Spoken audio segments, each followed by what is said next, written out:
when are all the things that are technologies going to come together so that you can have mass market affordable robotics? And that moment is now. Instead of the construction worker walking around with a pole, he flies a drone, and now he's got a grid of everything on the construction site. When you take a drone up, if you have RTK and you put it in a hold, it will hold the position of the drone within basically a golf ball. The entire commercial aviation industry depends on this hobbyist network. And as air traffic increases and drones enter into the airspace, there's a need for a more controlled, better quality network.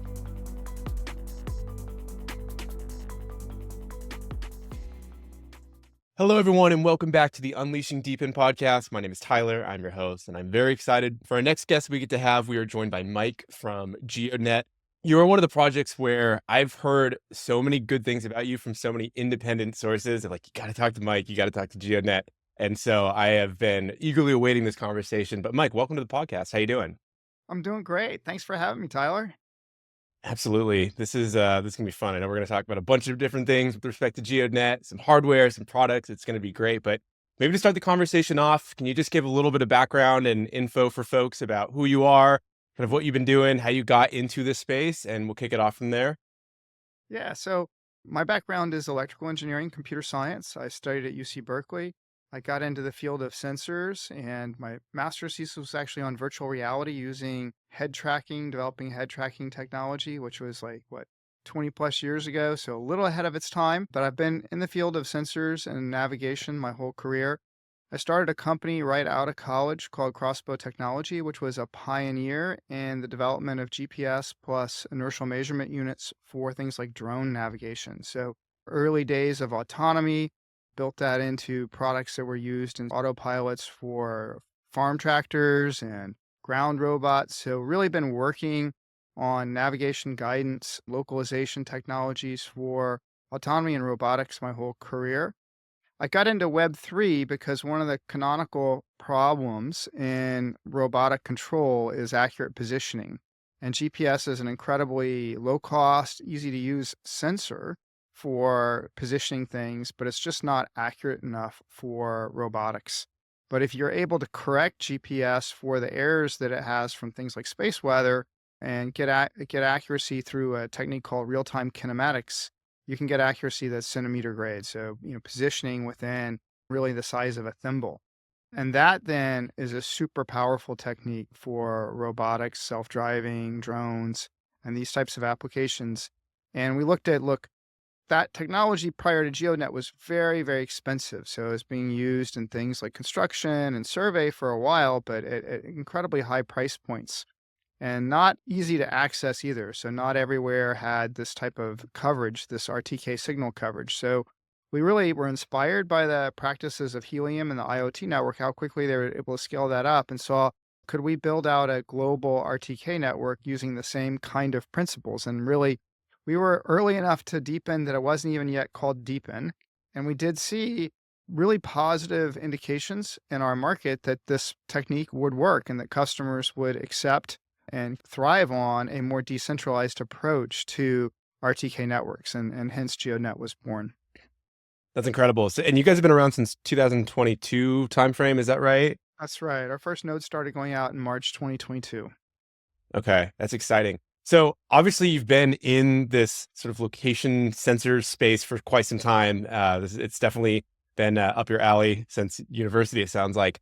Where did you first see a specific customer segment or demand segment that you said there's an opportunity to really deliver? I mean, you talk about the kind of the growing market within these different, call it agriculture, robotics within that agriculture space, but where did you initially think, hey, I think people will pay for this because of X? Is that something you can talk about? Yeah, I mean, I think that we saw that the cost of these high precision GPS chips was really going to plummet. And so the applications could proliferate. I've really spent my whole career in this field of autonomy. So to me, it's always been there. It's really been a question of when's the iPhone moment when the technology comes together, where there's enough AI, there's enough compute, and really in particular to autonomy, there's a big push for sensor technology. You need really good sensing technology to make these systems work. When are all the things that are technologies going to come together so that you can have mass market affordable robotics. And that moment is now. And RTK based localization is one of the key ingredients to make that happen, as is some of the developments in other sensors, such as computer vision and LiDAR, and also the compute and the AI that goes all around that to do perception. But now is that moment. And you're going to see over the next 5 years, I think robotic devices become like iPhone, iPad type things where everybody has a couple in their home. And GeoDNet's going to be the fuel to make that happen. Yeah, that's incredible. So I was talking to our friend Brad, who does the DePIN Connection YouTube channel last week, and he was telling me he was in a Discord channel with somebody who had set up one of your sensors, and he was at a construction site or something. And the guy, he walked up to the construction manager and said, "Hey, what are you using for some measurement within their site?" He pointed at the node and he said, "I'm using that thing right there." I didn't even know what it was. And the guy said, "That's my device." And it was for GeoDNet. I thought that was such an incredible, just interesting story, if you will. What are some of the specific use cases that people might be familiar with that would leverage the GeoDNet network? Is that something you can share? Yeah, absolutely. So that example is a classic survey application. And survey, which is, where you see the guys, the construction guys out working typically with a pole in hand, making field measurements. That is the field that kind of invented this technology. And that is a real application that lots of guys in our community do. So we have through some of our Web 2 resellers and just through now reputation, we have actually quite a lot of surveyors that use the network every day. And it's a very precise job surveying. This is where not only do you need the precision, the centimeter precision, but it's to an absolute standard. So it's not like, oh, I need relative accuracy. I need absolute position on the ground truth to centimeter level. And if you don't get it right, it can cause really big problems downstream. You can ultimately build the building in the wrong place, so to speak. So that's a very classic use case. Another very classic use case that's in mass production today, and GeoDNet is really helping drive a broader adoption of it, is precision agriculture. And precision agriculture now, if you buy a new tractor from John Deere, AGCO, or Case New Holland, any of the major brands, it's already got a RTK equipped GNSS receiver. And it can do things like automated driving and map out your land. So you're really running the tractor over the same B lines every time. They call them A B lines because you don't want to run over your plants, right? And it's a big machine, fairly hard to control, and the distances between the rows is very tight. So that technology is quite mature and it's in mass production. The challenge again is the cost. It's very expensive stuff. Subscriptions to these services are so expensive that actually in the US, only a third of farmers actually use that capability that's on their tractor. And that's where Really? GeoDNet comes in. And that's why folks like the USDA are excited about what we're doing, because if there's broad adoption of precision farming, the other 2/3 of farmers in the United States that aren't using it yet, that turns out to have very positive environmental impact. It also ultimately, once you start using the tech, lowers the recurring costs, the input costs for the farmers. So I think those two applications, sort of machine control, construction, and farming, are the classic applications for high precision geospatial, and GeoDNet's doing extremely well in both of those markets. The new markets that we think we're going to really enable and are working towards a very dominant position in is technology like drones and small consumer robots, and ultimately even regular old consumer devices like wearables and phones. These are applications that traditionally have not been able to afford RTK, but it's becoming affordable now. And you see there's rumors out. So DJI makes about 800,000 RTK equipped drones every year. We're very popular amongst various DJI dealers, and aftermarket products and services to resell the RTK network from GeoDNet has become quite a popular thing. There's also newer drones in the works that will be much closer to the consumer price point from some of the biggest manufacturers. There's rumors out there on the internet, you can Google them, that these basically consumer drones will start to support RTK. Why is RTK so great from drones? Is a lot of it has to do with making the drone really flyable and more adverse conditions. If there's any wind and you want to do a hold, keep the camera on target, you want to have the auto land work really well, you want to do drone in a box, you want to do drone delivery, all these types of things that where precision makes a difference, and it takes a lot of the workload off the pilot to automate those functions. So I think we're going to see these drones and robots just become very consumer friendly, and you're going to see everybody basically own one. Yeah. The first thing I thought of as you were talking about that was, the Amazon delivery systems. Sounds like there might be a interesting intersection there for using this network, because I imagine they care a lot about the precision and being able to navigate some of those challenges that you just discussed, right? 100%. 100%. Drone delivery, drone in a box, drone survey, drone mapping, even basic drone photography all benefit directly from RTK. When you take a drone up, if you have RTK and you put it in a hold, it will hold the position of the drone within basically a golf ball. And if you don't have RTK, it can't do that because it's going to get blown around by the winds. Yeah, sure, the pilot can kind of try to hold it steady, but just that basic function of I want to put a drone at a spot in the sky and have it hold on a target, you can do so much better with RTK. And then things like delivery, landing, all kinds of automation. And if you're doing mapping, now you're trying to translate things from the drone to the ground, and you're trying to position things like the announcement we did with Propeller. Their business is all flying drones in order to get datum off the construction site. So instead of the construction worker walking around with a pole, he flies a drone, and now he's got a grid of everything on the construction site. He can make in measurements. He can go onto his web browser and go between 2 points. He can estimate accurately how much material is in a location, all because the dimensions and the coordinates are correct for what's observed through the drone camera. It's super Sure. powerful. Yes, it really is exciting to think about all the applications that exist there. So I ordered one of the new devices that can also do Wingbits. We'll talk about that in a second. But from a network deployment standpoint, one of the things that was interesting to me about this was, is you're looking at the hexes. There's a fairly large geographic area within them for the network to be able to have this accuracy that RTK can deliver. How many nodes do you necessarily need in one hex to be able to provide that super accurate location data? So our hex size is set up so that one node can easily provide the best possible accuracy for the entire hex. So in theory, you really only need one node per regular sized hex in our grid. And a second node in there is good for redundancy because a lot of this work's pretty mission critical. So it's great to have the extra redundancy. But one node can provide coverage to every device in that hex with full accuracy and can frankly provide very good accuracy to all the adjacent hexes as well. Maybe not Interesting. perfect, but the coverage is pretty good, and there's no limit to the number of devices around that node that can use it. It's really a sensor. It's really helping GPS location accuracy by providing a signal that can take out all of the different errors that come between the satellite and the ground. And those include orbit errors, clock errors, and then all these ionospheric and tropospheric related errors, which we call kind of collectively space weather. Okay.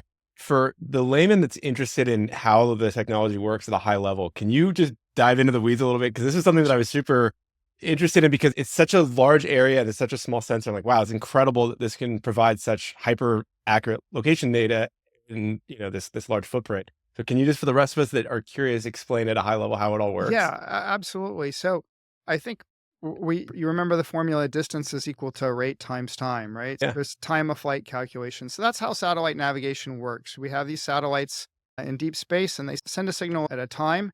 And that signal, in theory, travels at the speed of light to the Earth. And from you pick up that signal with your device and you measure the time you got it and you look at the change in time and you know where that satellite is from the satellite ephemeris and you get at what's called a pseudo range. And if I pick up 3 satellites, now I have 3 pseudo ranges to the satellites. I know where the satellites are. I know my pseudo range to those satellites, and so I can now know where I am. So that's a basic trilateration process. The problem is this assumption that the signal travels at the speed of light is kind of corrupted by the ionosphere and troposphere, solar activity, space weather. That causes a variable delay. So that time delay isn't the full story. So I need to compensate for variations in that delay. Those delays are changing kind of location to location and second to second. And that's where that reference station, which is the fixed station, comes in. So by having a fixed station in the same vicinity, now I'm able to see the delays that it sees and subtract them out from the original measurement. And that's how I get this massive increase in precision, is by that compensation for those variable delays that aren't quite following the speed of light when the signal goes from the satellite to the Earth. Interesting. So you can abstract or sort of reduce all of the concerns that you have with the space weather contamination, if you will. I know one of the other things with GPS, for example, if you're in a city, the signal bouncing off the glass windows within buildings can create problems. You're able to mitigate that as well, I assume, with RTK? Yeah, it's a combination of RTK plus typically sensor fusion does a really good job of mitigating that. And that's something like the GeoPulse device does a really brilliant job of. So by combining a couple techniques together, you're able to fully mitigate that. There's also one of the other really unique things about GeoDNet, and part of what is leading to its growing demand side is there's new signals from the satellites that are particularly good at mitigating multipath. And those are on the GPS constellation, the L5 signal, and on the Galileo constellation, the E5A signal, and on the Beidou constellation, the B2A signal. And these are really just recently started broadcasting these signals. They have a wider bandwidth, which makes them much less susceptible to multipath.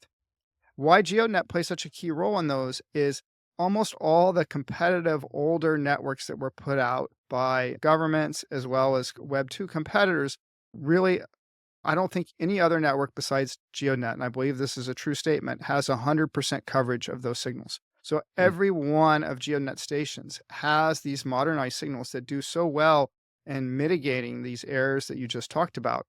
And if you don't have the signal in the reference station, then you can't really take advantage of that signal in these differential positioning techniques. You have to have, that's why we always say you want a very good clear sky installation of the GeoNet station, because we want to get a superset of all the satellites. In the US, that's typically 35 to 39 satellites. In Europe and places like Australia, it can be upwards of 50. We want the base station to have every satellite and every signal so that no matter what satellites and signals the device on the ground sees, because you're not going to be able to see them all when you're down on the ground, blocked by a building, blocked by trees, but you're going to be able to see some. We want to make sure that the network has every single reference signal for the device in the field so that it can take advantage of the fixed positioning of the GeoNet device in order to get the maximum impact in terms of accuracy improvement for the device that's being used, whether it's your phone, whether it's a drone, whether it's a robot, whatever it is. It's not going to see as many as the reference stations. The reference station wants to be the superset of all the satellites and all the signals. And GeoDNet does a really exceptional job of that by the fact that all the stations are uniform, they're all triple band, they're all quad constellations. So it's a bit in the weeds, I know, but it's just to say that there are actually performance advantages of GeoDNet relative to other networks. Not only do we have more stations than any other network, we also are the only fully modernized network out there. I think it's so exciting, and it's an important thing to understand because it can be a little bit complex sometimes with, how does all this fit together? And so I appreciate you giving us such a thorough explanation, because I've been, mulling over all the documentation to catch up to speed as quickly as I I can. know. It is a little dense, and it does tend to give a bit of a headache to think about all this stuff, but there is a real rhyme and a reason to the way that the network has been, why it's popular, why it's important to sort of deploy it the way we say it. It's just, it really creates a commercial impact, but it's not obvious why, but Yeah. there's a real reason to it. Yeah, well, and the demand side revenue that's kicking in is certainly a proof point of that. You talked a little bit about the new hardware. I'm excited. I think we talked about this before we got on the podcast here, but I did order my new GeoDNet Wingbits device. Can you talk about what led to that partnership, kind of the thought process that went into this new device that's different from the one that exists today, and just sort of unpack that a little bit for us? Yeah, so I think that the thing that really led to the Wingbits GeoNet partnership was they were looking a way to have a device that's easier to install, more professionally controlled, has better location accuracy, and their current fleet of ADS-B tracking devices are all kind of DIY, and DIY has been popular in ADS-B, but it's not that easy to set up. You got to break out the Raspberry Pi, buy these different parts, and it's pretty uncontrolled. And the entire commercial aviation industry depends on this hobbyist network.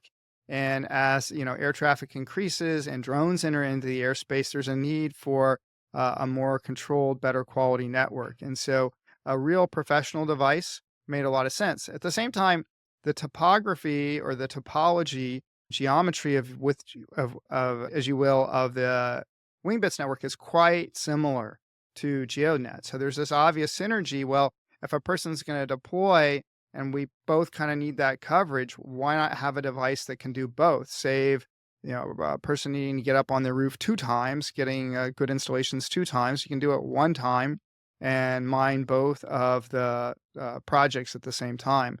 So that, I think, was an impetus to kick off the relationship. And we also were ready to embark in a process of kind of a new generation of hardware design. We wanted to have a device that had more upgradability features, could be deployed more easily in a kind of off-grid configuration with less dependence on more flexibility in ways to backhaul data. And so we wanted to build a kind of all-in-one type of device as well. And so we put our heads together and came up with a completely new device. It is a all-in-one, so you don't have, with the traditional GeoDNet device, you have an antenna on the roof and then a little box in your home. This is the Wingbits device. I'll hold it up here. Super excited. These things are on track to start delivering in January as promised. I've got one fully running now at my house as a test device. There are several more test devices around, but it's all in one. So you're really just plugging in a cable to it, or for power and wired Ethernet, or just power and then using Wi-Fi. It's also got this sort of capability where there are 2 expansion bays, and one of those expansion bays is the ADS-B, but it could be used for something else in the future. Who knows? But certainly that's the way they're configured when they're shipped out. And then a second expansion bay that could be used for another project or for 4G.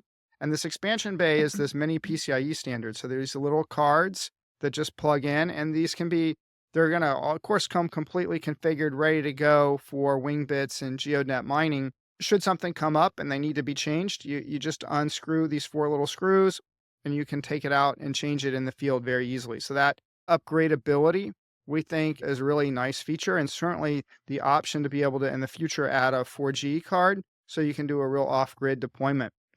I think it's a really, really novel new design, really top quality finish. The hardware, I think, level of quality, it's aluminum base, fully weatherproof, sealed. The ADS-B antenna plugs right in the top. We're going to ship one ready to go with the unit.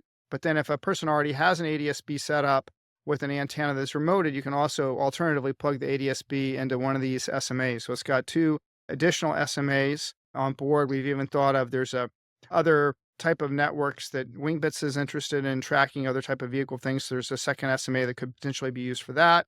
And then you've got your main power connector. So it's a really all-in-one device. And I think that's going to really help people who are deploying, maybe not at their own property, but are deploying at other people's properties, make that a much easier process. Yeah. I wanted to circle back on one thing that you said, which is if someone already has an antenna set up, would they be able to, like on a roof, for example, connect it to the device maybe inside, or they could, because it's fully weatherproof, you could set that unit up on a roof, for example, because it can handle the weather? Yeah, so you can set it up on the roof directly. If they have an ADS-B antenna, say they were working with Wingbits before and they already have the antenna on the roof, that's right. They can connect into that. We recommend this auxiliary port for that, but they can just take their existing ADS-B cable, plug it in, and be going. So Okay. either way.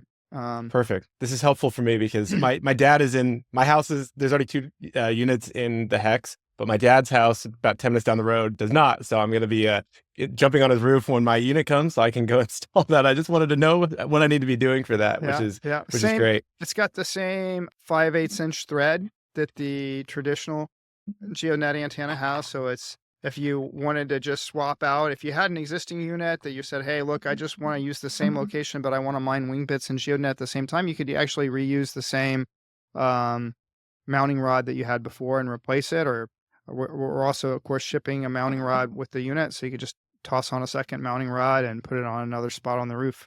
Either Very way. cool. That's amazing. What are the connectivity? You mentioned that there'll be a 4G chip that you could essentially install later down the road. Otherwise, it's powered by Ethernet. Is that correct? It's a standard RJ45 Ethernet. The cable actually has a barrel, 12-volt barrel plug for power, and then a regular RJ45 for Ethernet. It also supports 2.4 and 5 gigahertz Wi-Fi. 5 gigahertz Wi-Fi is a new thing for us. Previously, everything was just 2.4. So you've got those 3 core connectivity options, and then an option, these 4G mini PCIe cards. So this mini PCIe form factor that we're using, it's actually pretty well adopted, and there are lots of 4G mini PCIe cards that are out there. And so you'll be able to buy one of those and plug that in and add a SIM card and have a 4G backhaul. And that's something that later in Q1 we'll introduce like a little guide on how to do that. Those things you can buy them off a number of different websites, typically like 50 to 70 bucks for a 4G mini PCIe card, and install it and up and running for 4G backhaul. Yeah, the 4G backhaul for people doing, either deployments that are out with limited connectivity options is a really great thing. If you were deploying it at a house with relatively decent Wi-Fi, for example, do you recommend that people connect via Ethernet, or is the Wi-Fi sufficient for this? It's going to depend on the situation. If the Wi-Fi signal strength is good enough, you can do it that way. We would prefer people to deploy it with wired Ethernet. I think the weakest link in the entire GeoDNet network tends to be Wi-Fi. So Okay. Wi-Fi is good and works quite well, and it's obviously the backbone of what we're doing. But I think wired Ethernet just has a slight edge on reliability. People, have too many people on the Wi-Fi network and the performance goes down a little bit. Sometimes people change the SSID and forget to, then you got to go around and change the SSID on all the devices. Wired Ethernet just is kind of pretty bulletproof.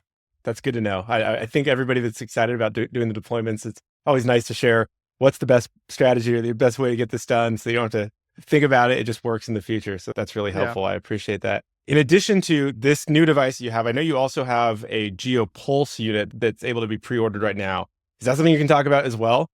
Yeah. So this is GeoPulse. We've been doing lots of testing. A couple of customers have been helping us do testing. We have another batch of prototypes going to come out. We're going to try to fulfill. We did a campaign with Hotspotty and we raffled off some devices. We're going to try to get those out pretty soon and then start shipping the orders in mid to late January. This device is the world's most accurate car navigation device. The core thing that we're going after is people who are driving daily for a living.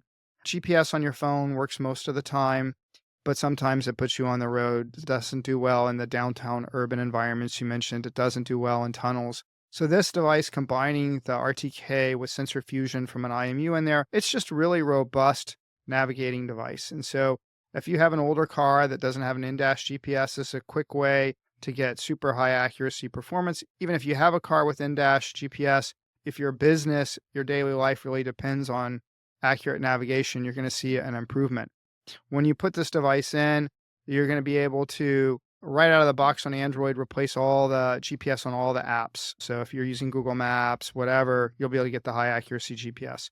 We'll have that capability for iOS probably later in Q1. We have to go through MFI certification to get that. We're also going to have our own standalone GeoDNet app that'll be called Quest. And the idea is that this app will encourage people to use the GeoDNet RTK network, get experienced with high accuracy location, and in the process earn a few tokens. So there's going to be some token rewards for mapping RTK coverage. There's also a partnership between GeoDNet and IoTeX where they're looking to use the device to do work with their ZK verification system and provide a new level of kind of anonymized proof of location. And so that will also provide some rewards that should be meaningful to people who get it up. And we're planning other quests. We're planning, and the works are already talking with a couple other groups that want to leverage having a fleet of accurate location data from vehicles that could also supplement and provide other quests. So and the goal is to make it fun. The goal is to make this sort of, every time you drive, you may get notified, hey, I got some new tokens. So that's the ultimate goal. But with the questing side of it, but primarily this is going to be for people in Web 2 for a lot of different applications. This is the lowest cost RTK ready car navigation device ever created. So it's a breakthrough just from the point of view of car navigation. Yeah. One of the other opportunities or use cases from my standpoint that seems really interesting is an alternative or the potential to replace something like a low jack in the case where, vehicles have been stolen. I know I've always had low jacks installed in my car for those cases. Sounds like this is something that you could leverage for building a better version of that potentially. Is that kind of, That is am I thinking the right way? yes, you are. And probably over time, we'll do one with a built-in battery. This first one doesn't have a built-in battery. There are a lot of applications in what we call yard management systems and in geofencing. So geofencing is an area where location accuracy really matters. Normally, you can't make too small a geofence. Most of these fleet monitoring systems have pretty why geofences is the minimum size that you can geofence, because they know GPS isn't that accurate, especially around buildings and things. So they don't want customers setting a geofence where there's going to be a lot of false detections, like where it's going to be ambiguous as to whether the device is inside the geofence or not. So tight geofencing is a very useful application for RTK in general, and getting into that fleet asset monitoring type of marketplace yard management systems is something that we already have some partners who are very excited about the GeoPulse as a product in that category. Interesting. Okay, I'm excited to hear about what transpires in the future there. There's a lot of opportunity, it sounds like. Speaking of the project a little bit more generally outside of just the, product specific developments, you guys have really developed a governance structure for the network that's evolved over time. Can you talk about that evolution a little bit, sort of the importance of governance within GeoDNet, and just for people that are interested in getting involved in capacities other than hardware deployments, what that might actually look like? Yeah, so we have a website, vote.geodnet.com. That is our governance platform. And it's based really around these location NFTs, which is what a person earns when they set up a station in a hex. And they're the first station to really achieve performance that's adequate for truly professional usage of the network. That kind of is the governance unit. And then we take staked and also locked tokens and convert them to that unit. So those are the kind of parties that have rights and governance in GeoDNet. When we started, we did governance by listening to the Discord and feeling our way through it. And I think a lot of projects are successful that way. I think it's a good way to start. But over time, you want to have a more formalized mechanism that can be more of a, I think, quantified weighing machine as to what the network wants to do. And I think that it's important, and especially when it comes to tokenomics changes or anything that in any way focus kind of affects the rewards. I think it's really important to take those things through a formal vote. And so that's why we developed it. I don't want to be the one deciding those things. I want the network to decide. So, and this most recent GIP that's up right now regarding how the super hexes work. I mean, to be clear, that proposal as written was 100% developed by the community. It's a super thoughtful, it's going to be a big win for us in terms of making sure that when super hexes are filled, they're filled with a node that we can absolutely deliver the quality level that we need for customers to use. So I'm really appreciative of it. And we tried to improve it. And then we talked about it and we realized that actually the proposal that was created was really pretty perfect. And so we just basically put it up for vote, and that's in process right now. That's awesome. You got to love the power of decentralized governance. And I do appreciate that you've thought through creating a process that isn't just Discord discourse and evaluating that, because it can become, cumbersome. It's just, I hate Discord personally. So I appreciate the thoughtfulness there. Indeed. So outside of the governance things, I know that you've also developed a multi-chain future for GeoDNet. You're now on Solana via Wormhole. What was the thought behind going multi-chain? Yeah, it's to be where other projects are so that we can maximize the utility of GeoDNet within the DePIN ecosystem. So I do think composability is a very real thing, and there are real use cases for composability. We have a couple examples already in our ecosystem with Wingbits, also with Rover, that's doing HD mapping type of work. And if we want those transactions to be smooth and facilitate easy interaction between them, you need to be on the same chain. You burn GOD to use GeoDNet, right? That's really the fundamental mechanism of how the network works. You buy, I can burn. If a person's treasury is all on Solana, and how are they going to, we're going to ask them to go through a wormhole to use our network. It's super inconvenient for other Web3 projects to be bridging in order to use the protocol. Yeah, there are ways around it, but the closer and more real time we can make these token exchanges work, the more powerful the whole blockchain architecture becomes. So we need to be on chains where other customers and projects are. That's number one. Number two, we're really excited about bringing GeoDNet to mobile phone applications. First thing will be this Quest application. That involves an extra piece of hardware, but we're hard at work at using GeoDNet, especially on Android devices, without any extra hardware. And so the Solana's leaning into dApps. They're leaning into the Saga and now the Seeker coming out. We think that it's really bold and it may not work, but we want to do our part to try to make a true crypto native ecosystem exists on mobile devices. I think if it were to work and over the next 3 to 5 years can happen, it's an incredible gift to humanity because the actual mechanization, if you compare the mechanization of the App Store compared to the broader internet, it's really fucked. Oh, yeah. I don't know any other way to put it.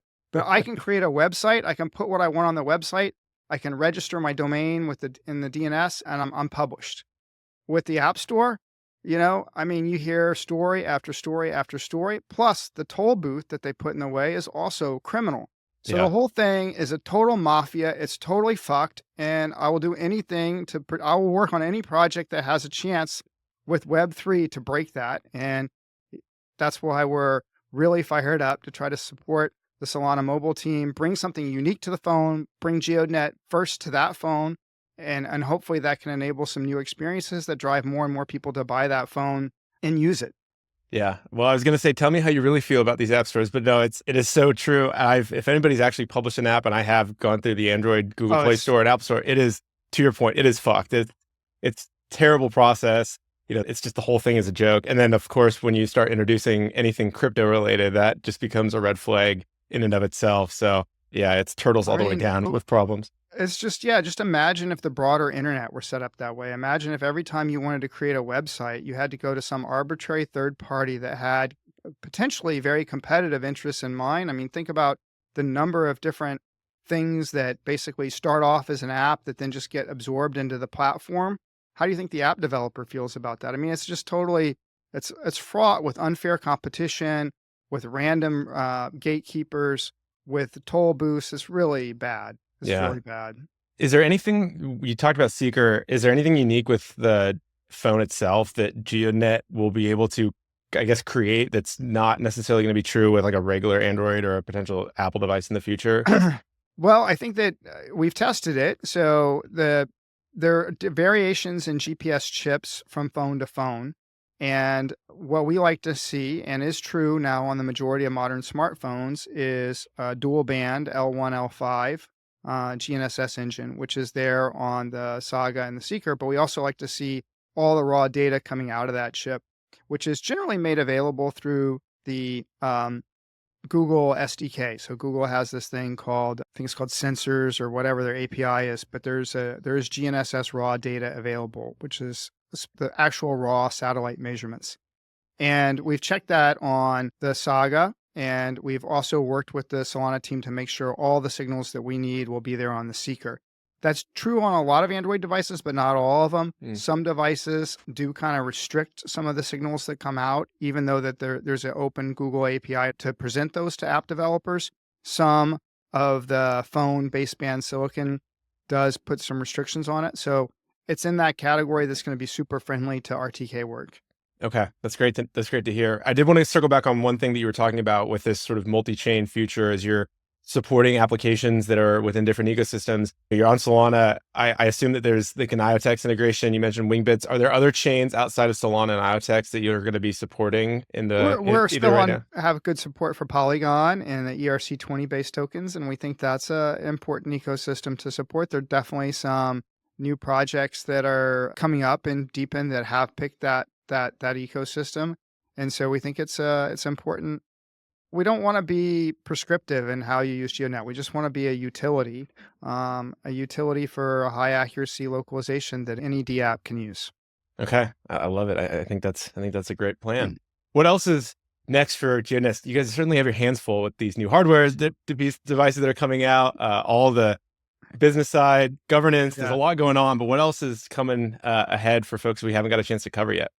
Yeah, I think that you're going to see us push more and more into robotics and drones and do more and more services built on top of GeoDNet for that. We have in the very near term, we're going to be at CES in Las Vegas with a pretty awesome booth and a lot of customers there. There's going to be some cool new announcements. We see that show as really the most important show for us in the Web 2 space because it's a gateway to all the applications, automotive guys, even the farming guys come there. Believe it or not, John Deere does a big thing there. Equipment makers from all over the world. It's a great place, and it covers all the kind of ecosystems that are relevant to GeoDNet. So look for us at CES in Las Vegas. We got our hands full with that, just getting all the prep work done. And then, as you said, getting these products shipping. All right. Well, if you're able to, feel free to put my order at the top of the shipping list. We'll be really excited for that. No, I'm just joking. But Mike, where can folks stay up to date with everything going on with GeoDNet? You have is Twitter the best place, Yeah, I Discord, think our favorite chat channel. yeah, I think Discord is good if you want to get into the weeds, definitely, and really understand and be able to talk to people. Discord's the best. If you want to just stay up on the project, I recommend X. We everything is always there. And then if you subscribe to our YouTube channel, we're working super hard to create video content. We do a lot of interviews with customers and with people in the ecosystem. I'm going to be trying to do even more of that in 2025. We've grown our YouTube channel now to almost 19,000 subscribers. Wow. So we're putting a lot of effort into it. It's the only channel we have that works for Web 2 and Web 3. So X, Discord, great to reach Web 3. Our Web 2 community does not do X. LinkedIn is a good way to communicate with Web 2. It's a not super fun platform in my opinion, and it definitely doesn't do anything for Web 3. So YouTube is the only place where we see we can get traction with both at the same time. And that's pretty nice for us because we're always trying to speak to both markets at the same time. And it's like trying to repeat everything, do everything twice is a lot of extra work. So that's why we're focused so hard on our YouTube channel. Yeah. Well, now you've got your podcast studio set up. We're seeing to dial those recordings up even more, I assume. And it's cool you're actually Right. talking to customers within the network so you can highlight the use cases. That's pretty awesome to see because not a lot of projects really get to go in depth with the demand side of their market. Their customers love GeoDNet, so it's not too hard to convince them to talk about it. Some big customers, as you can imagine, don't want to talk about anything, and they just have absolutely individual engineers and product managers within organizations just have no ability to communicate outside their organization, and that is a fact for some of the really big companies. But smaller players and people who are, especially in robotics and drones, I think they're leaning into this whole Web3 thing. They like it, happy to chat, and it is really cool. And even guys in survey and construction, we found are pretty in farming, are pretty open to talk about it because it's a big breakthrough. It's a big deal to have the accessibility and the coverage that GeoDNet has, and they want to share their experience, and it's fun. Yeah, I think it's really helpful. Yeah. Well, we'll definitely link all that below so people can go check out the YouTube channel, X, Discord, if that's something that's more up their alley, but we'll have all of it available for folks. Well, gosh, Mike, I'm really excited. This has been a great conversation. Like I said, I ask a lot of just general people in the space, what are you excited about in DePIN? And your name is always thrown out there as someone that's doing it right between the demand side customers, what you're solving with the supply. Like there's just a lot of excitement around what you're doing and the traction speaks for itself. So I'm really glad we got a chance to chat about it, get to push the narrative forward a little bit. I'm excited to be a customer starting in January. And we just want to thank you for coming on to chat. Yeah, thank you so much, Tyler. We're super excited. The community is the heart of the product, so we want to be out there and supporting the community any way we can, and really appreciate you taking the time to make quality content for the community. Absolutely. We like doing our part. Well, thanks again, Mike. We'll wrap it up here for everybody. We'll have all of that link down below with respect to the different channels. We'll also have a link to the website so you can go grab a hardware device. And if you want to pick one up, you should definitely do it because this is a project we're supporting. I can assure you that. But with that being said, we will wrap it up here. Thanks everybody for tuning in and we will see you on the next one. Thanks so much.